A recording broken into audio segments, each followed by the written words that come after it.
আজকে সকালে আলুর খেতে গিয়ে সুন্দর সুন্দর ফ্রেশ মজাদার আলুর শাক উঠালাম।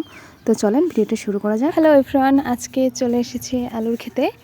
আলুর কিছু শাক তুলবো ভর্তা করার জন্য। তো এই যে দেখতে পাচ্ছেন পুরাটাই শুধু আলু আর আলু, আর এই সাইডে সরিষা আছে। এই যে আমি আর এক পিচ্চিক নিয়ে চলে আসছি। চলো তুমি ধীরে ধীরে চলো, ধীরে ধীরে যাও। এদিকে তাকাও, একটু এদিকে দেখো, এদিকে দেখো, এই তো চলো আবার চলো। এই যে আমি আলুর খেতে চলে আসছি।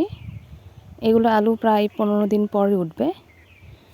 তো এই যে আসছি, আর এটা হচ্ছে অন্যদের জমি আর এটা হচ্ছে আমাদের।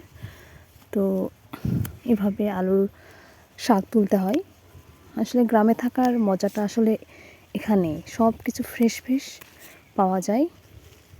তো আমি যেহেতু ভর্তা করব তাই অল্প একটু তুলে নিব। আপনারা এরকম শাক খেতে কে কে পছন্দ করেন অবশ্যই কমেন্টে জানাবেন।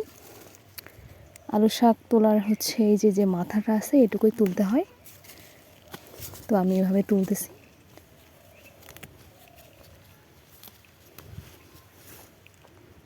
আমার আলুর শাক ওঠানো প্রায় শেষ।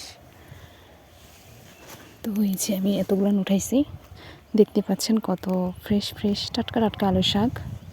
আর এটা পুরোটাই আলু দেওয়া, আমাদের না, আমাদের হচ্ছে এটা যেহেতু দাদু, এই যে দাদু হচ্ছে সার দিবে, এই জন্য একটু আসলাম আলুর শাক ওঠানোর জন্য।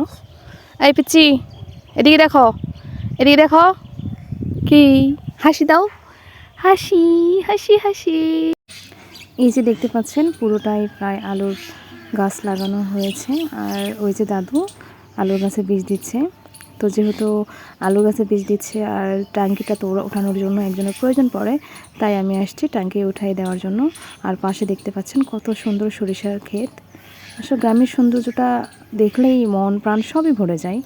আমাদের শাক ওঠানো শেষ, এখন আমরা বাড়ি যাচ্ছি।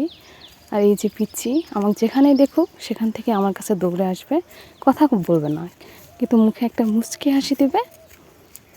তো আমরা এখন বাড়ি যাচ্ছি।